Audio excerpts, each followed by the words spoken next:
marche sur le pont qui enjambe la Saône et aussi l'île Barbe que vous voyez là-bas.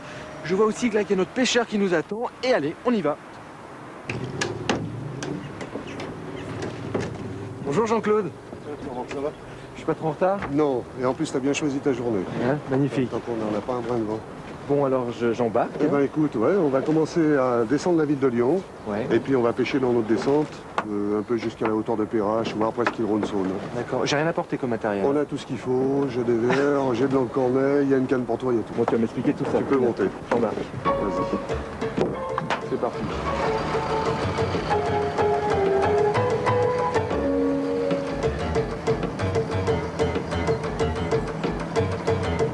Alors c'est vous le capitaine du bateau? Ouais, on va faire toute la descente de la ville de Lyon, là, par la Saône.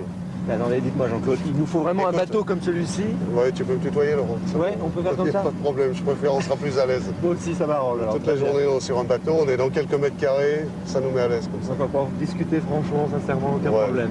Dis-moi Jean-Claude, il nous faut vraiment un bateau comme celui-ci pour pêcher ici? Non, pas spécialement. On peut exploiter une petite embarcation pour pêcher de silure. Mais disons que moi, je vends un produit en quelque sorte pour développer le tourisme. Avoir un beau bateau, les clients sont satisfaits, et puis ça nous permet d'être plus polyvalents, de pouvoir exploiter beaucoup plus de kilomètres sur la rivière et de pratiquer des zones où les silures sont plus mordeurs qu'ailleurs. Tu es spécialisé dans le silure? Ouais, je pense que c'est le poisson qui apporte le plus d'émotion au niveau traque, au niveau pêche, combat, animation, quoi. C'est un poisson qui est fantastique. Beaucoup de pêcheurs rêvent encore de prendre des silures. C'est un poisson qui est encore assez localisé sur nos régions. Il y a des zones en France où on ne l'a pas.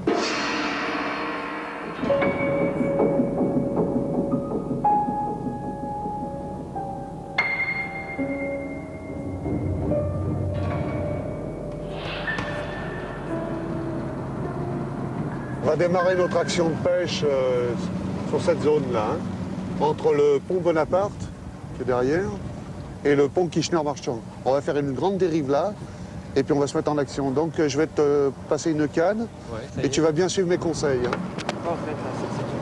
Ça, c'est une bouchka. Quoi, une bouchka. En fait, on appelle ça un clonk. Oui, un clonk. Donc le but, c'est de taper la surface de l'eau. Tu vas voir, je vais essayer de t'apprendre ça. Pour attirer l'attention du silure. Alors, bon, soit on met des vers canadiens, soit on met des petits lambris d'encornet. Alors l'encornet, on le coupe comme ceci, tu vois. On prépare un menu pour le poisson, là. Voilà. Quelquefois, l'encornet fait la différence. Jean-Claude, là, on sait qu'il y a toute une légende autour de ce poisson. Oui. Il y en a même qui disent, certains pêcheurs, Ouais. j'en ai pêché un de plus de 3 mètres, c'est Oui, vrai, ça? si on écoute tout ce qui se dit dans la pêche, Est-ce qu'il peut s'attaquer à l'homme, quand même? il peut s'attaquer à l'homme dans un milieu, si tu veux, captif. Tu prends un silure, tu le mets dans une piscine, tu la remplis d'eau, il se sent captif. Et devient agressif, donc. C'est en lui. Voilà. Non, mais tous les animaux sont agressifs quand ils sont captifs. Tu lui enlèves sa liberté, donc il est agressif. C'est un poisson caractériel, il a du caractère, et c'est ce qui me plaît d'ailleurs en Un peu pêche. comme toi, d'ailleurs, je crois. T'as du caractère. Oui, mais bon, avec le temps, on se calme, je vais te dire. Nous sommes équipés, on va pouvoir pêcher. Bon, on va se continuer à faire.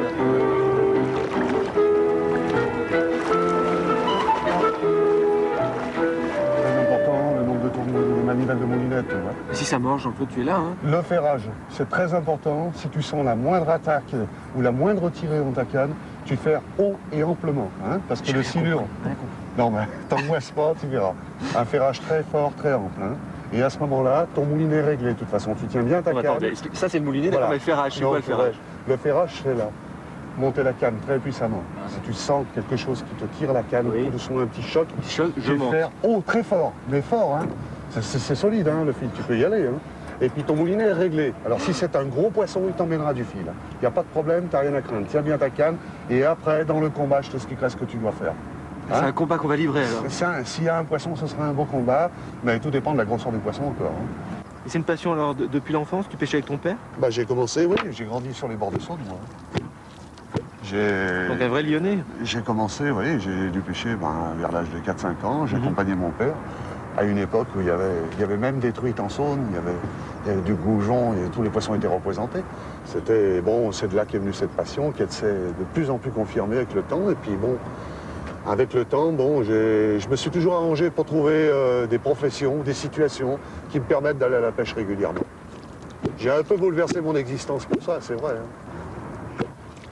Alors là, tu clonques. Voilà, je clonque. Alors c'est un peu pour attirer l'attention des silures, les réveiller. Donc je disais, il faut clonquer avec modération quand même. Hein. Pas taper sans arrêt parce que ça fait l'effet inverse. Hein. Un poisson qui commence à monter, il monte toujours après le bruit du clonk et jamais durant l'attaque. Alors aujourd'hui, tu vis de la pêche, essentiellement. Je vis de la pêche, voilà.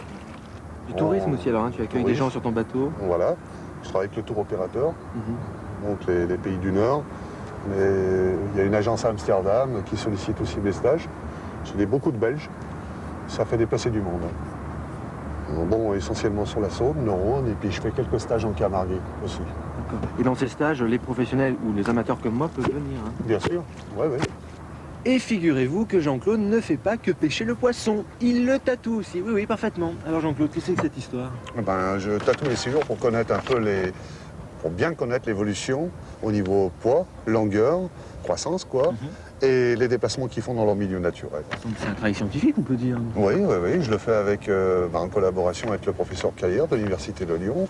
Et puis, j'ai recueilli quand même pas mal de données, puisque sur 7 à 800 poissons tatoués, j'en suis à 46 reprises de poissons marqués. Alors pourquoi les tatouer, ces poissons? Eh bien justement, pour bien connaître leurs déplacements dans leur milieu naturel, pour savoir s'ils sont sédentaires ou si justement ils migrent, pour connaître leur croissance annuelle, leur croissance poids, longueur, dresser des échelles par rapport aux centimètres en poids qu'ils prennent, et puis le connaître davantage. C'est très émouvant de reprendre un poisson tatoué d'ailleurs. Et 1 heure après, alors Jean-Claude, on attend souvent là, comme ça? On s'attaque à des gros poissons et je dis que la patience et longueur de temps, c'est indispensable dans ce domaine. Hein. C'est quoi ton plus beau souvenir, Jean-Claude? C'est surtout avec des enfants, je crois. L'émotion que les gosses peuvent ressentir quand on leur fait prendre des poissons plus grands qu'eux, c'est formidable. Et Jean-Claude, c'est eux là, ils vont nous piquer le silure, vous allez voir. Ah ouais? Hein? C'est des anciens clients. Ah bon? Ah ouais, et c'est devenu des bons copains. Ce sont pas des concurrents alors, hein? Ah non, non, non, c'est un gars qui remet ses poissons à l'eau en plus. D'accord. Avec son fils. Bonjour! Alors ça mord chez vous? Ça a marché là. Ça a marché? Bah, pas pour nous, oui. Alors il est où ce poisson? Voilà, mais... Ah, c'est un joli. Oh, mais il est énorme! Ah oui, 1,70, 1,80, oui. Il l'est fait, ouais. C'est un monstre! Ah oui, Un ah monstre. oui. Oula, il est beau, hein. Joli, joli Tony. Ah oui. Et vous allez en faire quoi là maintenant? Ah, bon, Vous allez le manger? Non. Non? Alors, on va garder un peu avec nous quand même pour faire 2-3 photos. Après, je pense que si Jean-Claude veut le tatouer pour sa campagne. Voilà, je vais le tatouer et puis on va le remettre à l'eau. Ah oui, joli poisson. Et il est plus grand que vous, hein? Ben, il a pas de peine. Il a des dents? Voilà, il y a une petite dentition en bordure. Ça fait une forme de râpe, mais c'est pas dangereux, contrairement au brochet. On lui a fait un contenu d'estomac, il avait un caillou. Un caillou. Il est vertueux alors en bas. Ah ouais. C'est-à-dire un contenu d'estomac, vous faites comment? Eh ben, on glisse la main dans l'estomac. La main, carrément? Voilà ce qu'il avait dans l'estomac. Voilà ce qu'il avait dans l'estomac. Alors ça, c'est quand ils sont braqués sur les écrevisses. Hein, ils sont chasseurs sur le fond, et au moment où ils attaquent les écrevisses, quelquefois, ils absorbent ils ingurgitent des cailloux. Ah bah là, il y a une belle photo, hein. Le père, le fils Ah ouais. Ah et ouais. le silure. Là, j'ai fait vraiment des passionnés, et des bons pêcheurs de silure. On prend une photo, ça sera pour ma grand-mère. Comme ça, je pourrais lui dire que c'est moi qui l'ai pêché. Vous voyez, ce gros poisson. Là, c'est impressionnant, hein, dis donc. Oh là, il me regarde bizarrement, lui. Mon Dieu, ben voilà. Et ben voilà, regardez, on sourit tout le monde pour la photo. L'émission est terminée. Une brave bête, hein. Alors, si vous avez envie de pratiquer toutes ces activités nautiques que nous avons faites là durant cette émission, vous appelez le numéro là qui s'inscrit sur votre écran, c'est l'Office de tourisme de Lyon. Voilà, quant à moi, je vous retrouve la semaine prochaine à 13h15 et je vous souhaite de passer un excellent week-end sur France 3. Allez, on sourit!